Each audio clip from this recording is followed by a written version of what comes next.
Olá, família Braf, tudo bem com vocês? Hoje eu tô aqui com a Lari, da Senda do Bem. Ela que é instrutora de yoga, de reiki, enfim. Pode se apresentar para eles, fica à vontade, seja bem-vinda aqui no Instituto. Obrigada pelo convite. Então, como a Dani falou, sou instrutora de yoga, sou terapeuta reiki e tem um espaço de yoga também, onde a gente tem várias atividades. A gente fala que atende a família inteira, né? Tem Kung Fu, Tai Chuan, yoga para bebê, yoga para criança, yoga para adulto. Que interessante, né? Então a gente gosta de falar isso, que a gente pode atender a família inteira no nosso espaço. E como que foi seu primeiro contato assim, com as terapias holísticas? Então, meu primeiro contato faz muito tempo. Eu trabalhava com marketing na época. Trabalhei com marketing digital desde o começo da minha carreira, assim, eu estava na faculdade ainda. E eu era uma pessoa muito tímida. Então, e as pessoas não entendiam direito, assim, né? E eu não tinha muita paciência, assim, né? Pra aquela bajulação, aquela coisa de empresa, assim. E aí, uma época começaram a criar uma difamação na empresa. A Larissa é antipática, a Larissa é snob. E começaram a me excluir. Vixe. Então, não me convidavam pras coisas e tal. E aí, aquilo começou a me fazer muito mal, muito mal. E aí eu já praticava yoga na época, porque eu tenho um problema de coluna, eu tenho escoliose. Então eu conheci o yoga por causa dessa parte mais física, assim, né? Mas enfim, nas terapias holísticas mesmo, daí alguém me indicou uma terapeuta reiki. Ela fazia reiki e fazia floral. E aí eu ia uma vez por mês lá nela e, nossa, mudava a minha vida, assim, né? Então eu conversava com ela, ela aplicava. Na verdade, ela me falava que era bioenergia que ela fazia. E aí ela fazia bioenergia em mim, me dava floral, eu ficava um mês tomando aquele floral e aquilo mudou minha vida, assim, né? E também eu entendi que eu tinha uma sensibilidade que não era todo mundo que tinha, então eu encontrei uma pessoa com quem eu conseguia conversar. Que me entendia, né? Então que eu podia me abrir e falar das coisas que eu queria falar. E um pouco antes dela também ia em uma outra pessoa, que era um homem bioenergético, e ele tinha muita mediunidade. Então, às vezes eu tava sofrendo muito, eu até lembro assim, ele falou, não se preocupa, tu vai conseguir um outro emprego, tu vai ganhar menos, mas vai ser um trabalho bem melhor. E não deu outra, assim, ó, deu um mês. Eu tava num trabalho que eu passava mal, assim, porque era muito controle, muita coisa assim, né? Pressão. Muita pressão, assim. Não era nem tanta pressão, sabe? Quando tem um chefe, assim, que ele fica olhando se tu tá no celular, se tu tá, pra quem tu tá mandando e-mail, se tu entrou no Facebook, na época era o Facebook. Era bem controle mesmo, assim, né? E eu sofria muito com aquilo, assim, né? E daí, porque era desnecessário, assim, a gente não, né? Sim, com certeza. E aí, tava sofrendo com isso, e daí eu fui nesse cara algumas vezes. E aí ele falou, não, fica tranquilo, ele tinha mediunidade, fica tranquilo, tu vai conseguir um emprego ganhando menos, mas e não deu melhor, outra. não deu outro. E daí no outro emprego eu fiquei 5 anos, cresci na empresa e tal. Enfim, foi aí que comecei com essa pegada assim, mas na minha família a gente já tem uma pegada espírita, a gente frequentou bastante centro espírita, tomava passe. Eu fiz o curso de iniciação de médiums lá quando eu era bem nova, sabe? Então foi assim que começou, assim, foi na minha própria cura, né? Através da minha própria cura, eu fui me conectando com as terapias holísticas. Interessante. E assim, de início, é difícil a pessoa assim que realmente acredita no poder assim do reiki, das terapias alternativas e tudo mais. É muito difícil quem acredita até provar realmente. Você, quando foi contigo, você entrou já acreditando, ou você quis provar daquilo porque alguém indicou e te fez ir assim, meio sem acreditar, e após isso tu começou a acreditar? Como que foi? Acho que aí a gente fala um pouco sobre fé também, né? Não só sobre acreditar, né? Todo mundo passa em algum momento na vida que a gente perde a fé por completo, né? E pra mim isso aconteceu quando eu era criança, porque por causa da minha escoliose eu usava aquele colete ortopédico. É um negócio de metal assim, prende aqui no pescoço, embaixo do braço. Aqui. E aí eu usava esse colete e bem na pré-adolescência, né? Nossa! Então, horrível. Tadinha. Tinha os apelidos, né? Robocop, Mulher de Ferro. Então, daí tudo bem, eu me fechei bastante, né? Fiquei bem reservada, assim. Acho que boa parte da minha timidez naquela, né, mais velha, assim, era isso. Hoje eu já venci isso. Mas o que aconteceu foi que o meu médico viajou para fazer uma especialização, ficou 1 ano fora. Quando ele voltou, o médico que estava substituindo ele não viu que eu cresci e não aumentou o colete. Então, em vez de arrumar minha coluna, tipo, achatou mais minha coluna. E daí, nossa, porque eu rezava toda noite, assim, né? Rezava. E daí aconteceu isso, daí eu fiquei com muita raiva, perdi a fé. Tinha uns 15 anos, eu acho, 14 anos. Sim. Mas aí demorou um tempo e eu me reconectei com minha fé, né? A minha avó me deu um livro dos anjos. E aí tinha lá o anjo do dia que tu nasceu e tal, né? E aí eu fui me reconectando. Eu falei assim, não, se Deus não me escuta, eu vou rezar pro meu anjo que tá mais perto de mim, né? Coisa de criança, né? Sim. A partir daí, então, eu me reconectei muito, assim, então eu não duvidava de nada, assim. Eu realmente, eu acreditava, e também porque eu sentia, como eu era sensível, eu sentia o efeito, né, do reiki, da bioenergética, até de uma prática de yoga, de uma meditação, sabe? Mesmo sendo nova, eu sentia tudo, assim, né? Eu sentia a mudança no meu corpo, eu sentia a energia. Então, por isso, para mim não tinha como duvidar, porque para mim acabava sendo algo perceptível, né? Sim. E como que é essa questão da sua fé hoje em dia para você? Porque o reiki tem diversos andares, assim, diversos caminhos que as pessoas levam, né? Você leva ele, você reconhece ele mais como algo ligado ao divino? Como que é pra ti? Eu acho, sim. Eu acho que o reiki é uma energia divina, muito curadora, né? Super. E muito até milagrosa, eu diria assim, né? Muito. Então, já vi casos assim, bem críticos, né? Já tive clientes com casos bem críticos que com algumas sessões de reiki se sentiram muito melhor, né? Tu se recorda de alguma delas, assim, de alguma experiência? Sim, tem uma que eu nunca me esqueço. Chegou uma pessoa pra mim por indicação. Alguém falou assim, não, vai lá que vai te fazer bem, sabe? E aí ele chegou lá, assim, era um homem sem luz, apagado. Ele não conseguia nem me olhar no olho, ele não queria falar nada, né? Aí tá, a gente fez uma sessão, daí ele fez um pacote, 4 sessões. Fez uma sessão, tá. Daí voltou na próxima já um pouquinho melhor. Na última sessão ele tava sorrindo e me abraçou e tinha um brilho no olhar, assim, sabe? Então, sabe quando parece que parece que a alma saiu do corpo, de tão sem vida que a pessoa tá? E aí ali foi uma transformação também. Nossa. Então já peguei também pessoas com muita ansiedade, né, de não conseguir dirigir, depois de algumas sessões consegui começar a dirigir. Na verdade, nesse caso foi uma junção de reiki com yoga restaurativa, né? Pra mim, a forma como eu tô trabalhando ali com reiki, né, também vem algumas mensagens pra mim, né? Eu digo pros meus clientes que o reiki é uma tomada de consciência. A gente consegue entender o que tá fazendo a gente sofrer e pra onde que a gente tem que olhar pra agir. Né? Porque eu acho que isso é uma grande coisa nas terapias holísticas, né? Não ficar tanto só no mental, no imaginário, no sutil, né? Mas como que a gente traz a pessoa para ela aplicar na vida real o que ela tá curando ali na terapia holística, né? Como que ela faz parte do processo, né? A autorresponsabilidade também, né? Por mais que algumas terapias holísticas proporcionem uma cura milagrosa, não deixe tudo isso na nossa mão, mas traga uma responsabilidade para a pessoa na cura dela, assim, né? Com certeza. A cura dela não pode ser só ela vir até a gente, mas sim ela participar disso. Ela tem que entender, né, que o poder tá na mente dela, né? E com a ajuda ali do externo, de boas energias, ela vai conseguir estar se renovando, né? Tanto na mente quanto nas ações, nas escolhas que ela faz, né? Forma como se relaciona, tudo, né? Sim. Então é isso. E como que foi esse teu despertar, assim, o momento que tu falou, não, é isso que eu quero pra minha vida?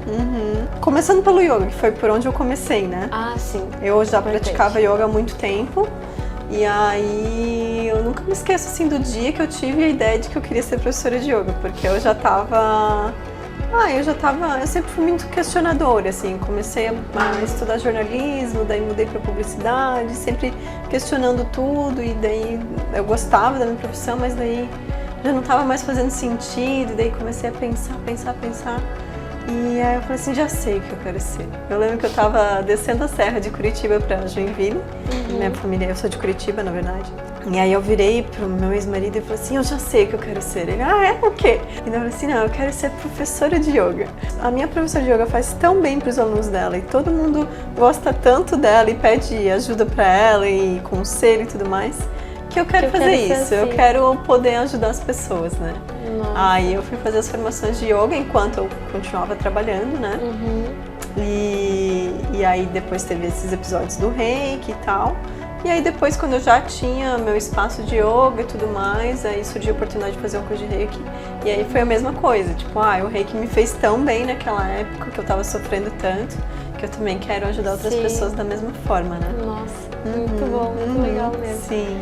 E assim, quando que foi que o reiki, assim, surgiu na sua vida também? Que você se identificou tanto? Foi a partir desse primeiro momento em que você foi curada?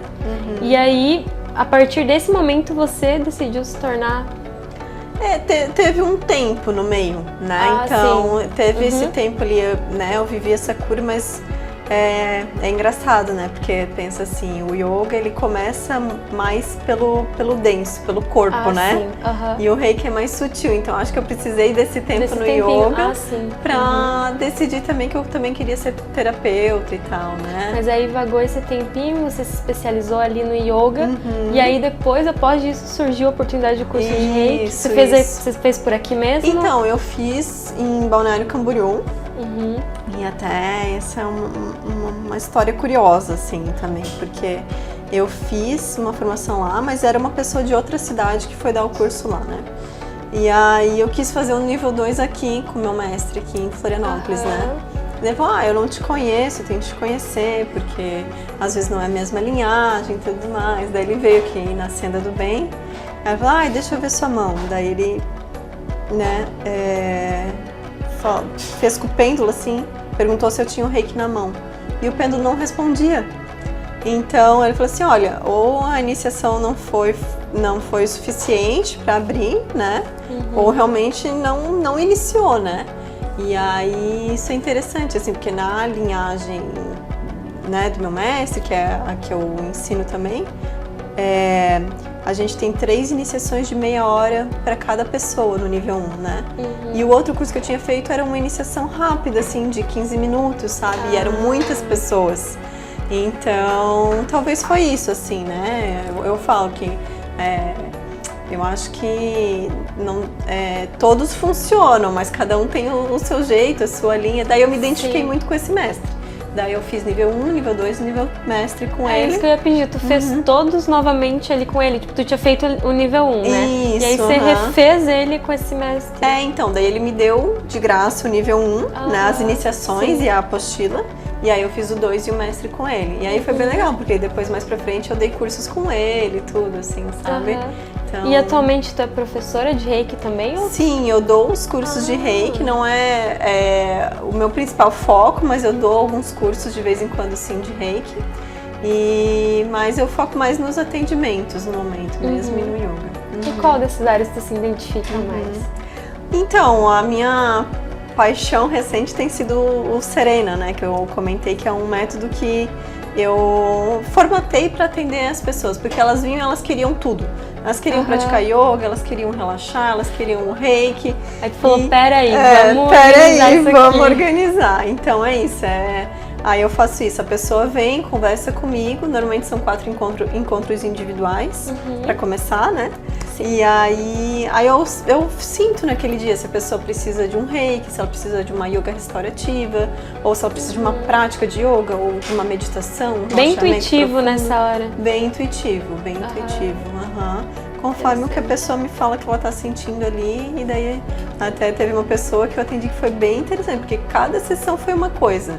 Um dia a gente fez um reiki, um dia fez yoga restaurativa, o outro acho que foi uns alongamentos, assim, e na última, assim, foi um power yoga, sabe? Porque ela precisava elevar a energia, sabe? Pro que ela tava passando.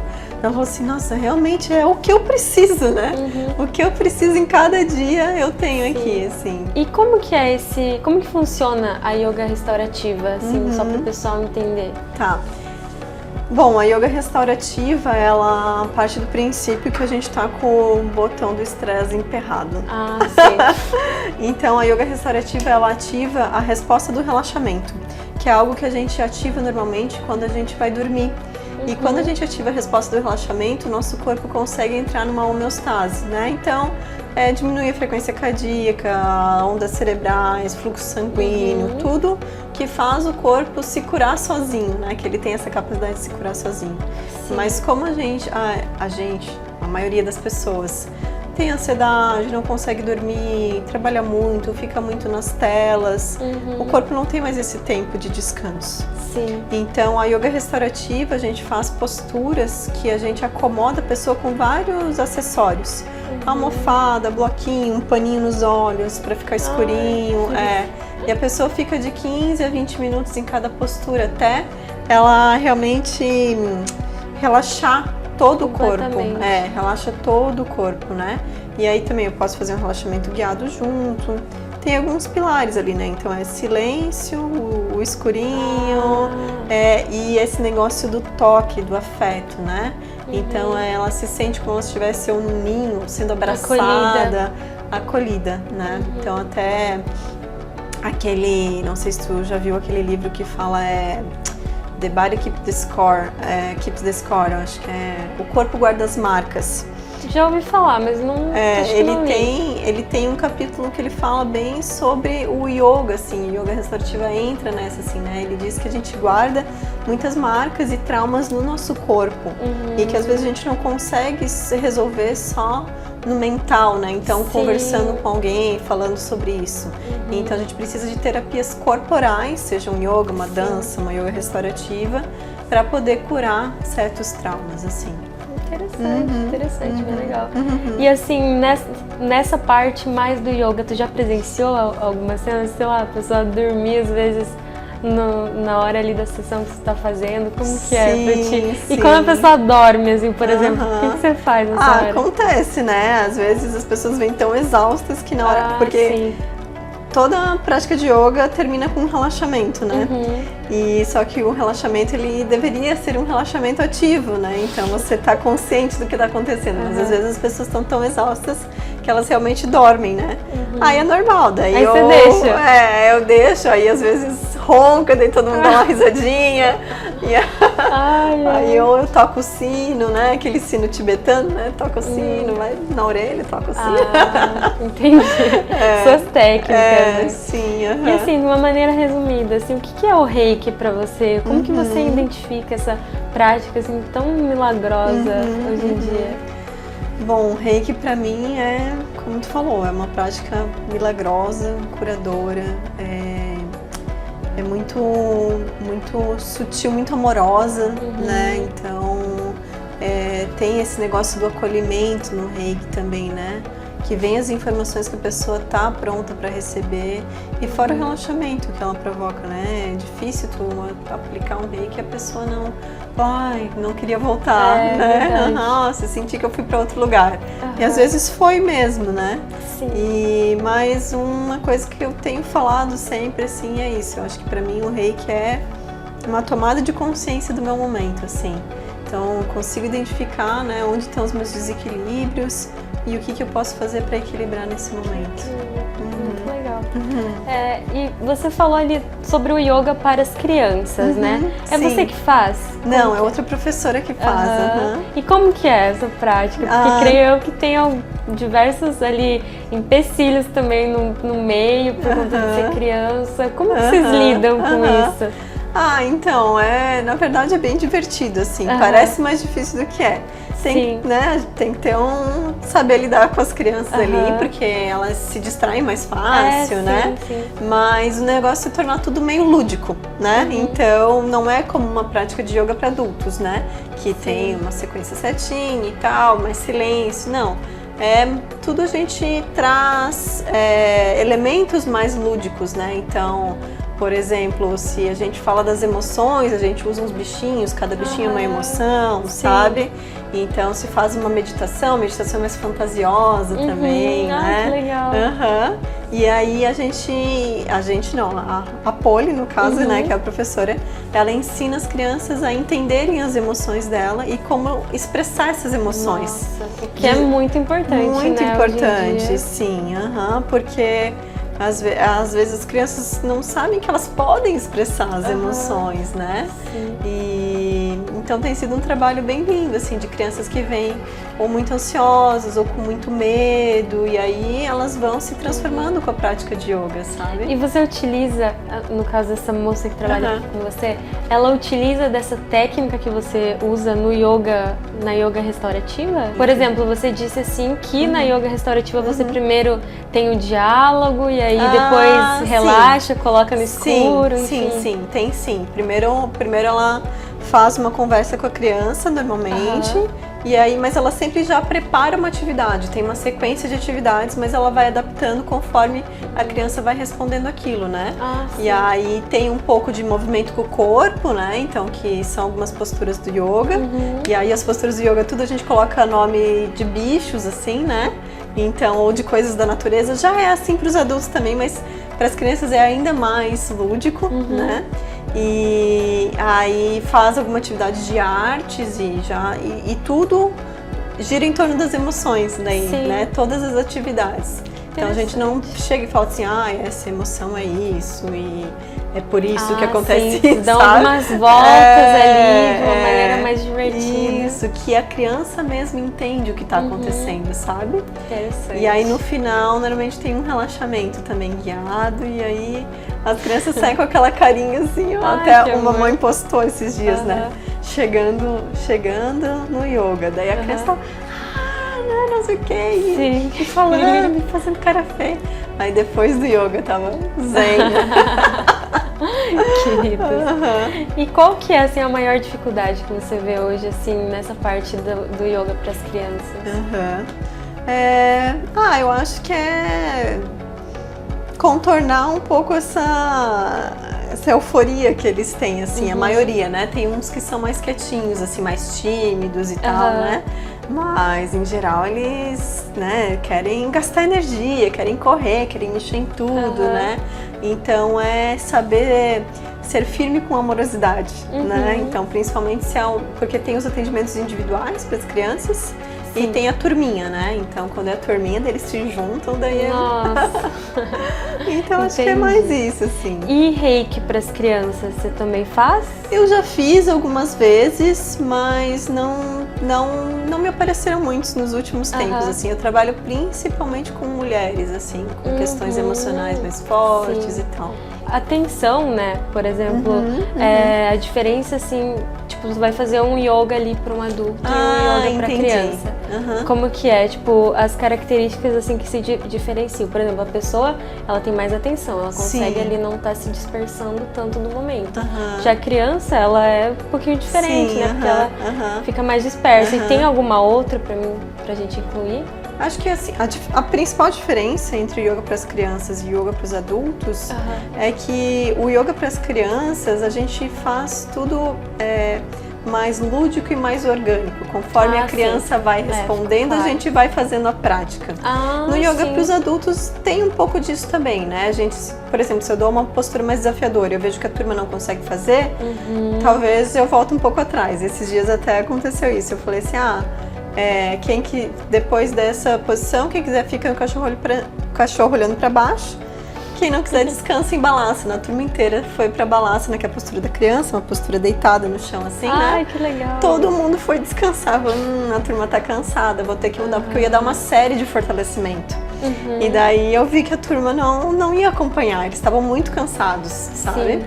Daí eu mudei a aula, então, né, esse orgânico assim, mas no da criança ele é um pouco mais dinâmico ainda, assim, né? Então, conforme a criança vai respondendo, a gente vai encaixando uma história, assim. Que legal, que legal. E tem alguma história, assim, de alguma criança que realmente ficou registrado em você e na sua colega, que ela realmente, assim, mudou totalmente o comportamento dela, seja por medo, enfim.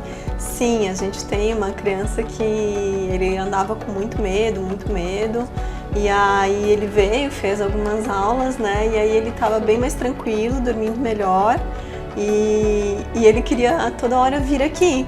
Ele pedia pra mãe, eu quero ir lá, e quando que a tia Polly vem na minha casa me visitar, então ela tipo, vai também? Não vai, mas ele queria que fosse, entendeu? Querido.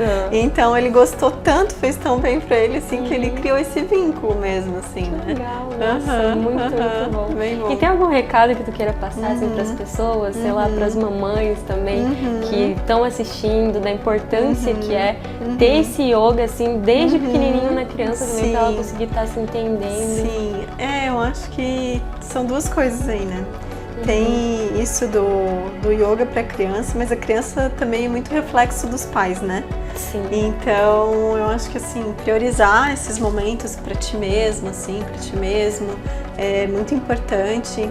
E eu dou aula em particular também para um casal, na casa deles, eles têm 3 filhos, né? Nossa. E eu vejo o quanto o exemplo deles influencia as crianças, sabe? Daí de vez em quando a gente olha lá, tá um deles lá cantando OM junto no final, sabe? Então, assim, eu acho que é um presente mesmo que os pais dão para as crianças esse momento. Mas cuidar de si mesmo também é aquilo, né? A gente não faz só pela gente, a gente faz pela gente e pelos outros que estão ao nosso redor. E um recado, assim, para todas as pessoas que estão nos assistindo agora, sei lá, um conselho que você queira passar, talvez se tu pudesse dizer pro mundo todo, tu diria isso? Acho que um conselho que eu poderia dar é se conheça. Porque o autoconhecimento realmente é o melhor caminho pra gente estar bem com a gente mesmo, pra gente se relacionar melhor, pra gente conseguir lidar com as questões mais difíceis da nossa vida, seja ansiedade, seja depressão, seja uma perda, um desconforto. Então, se está passando por qualquer momento assim de transição na tua vida, uma separação, uma mudança de emprego, respira fundo e vai se conhecer, porque é aí que tu vai achar as respostas. Não tem cura milagrosa, né? Então você traça um caminho para encontrar a tua própria cura. É isso que eu posso dizer. Maravilhosa, isso aí, muito obrigada. Obrigada. Muito obrigada por ter aceitado o nosso convite. Esse podcast foi maravilhoso. Muito legal, obrigada, gratidão a todo mundo obrigada. que assistiu até aqui. E um beijo.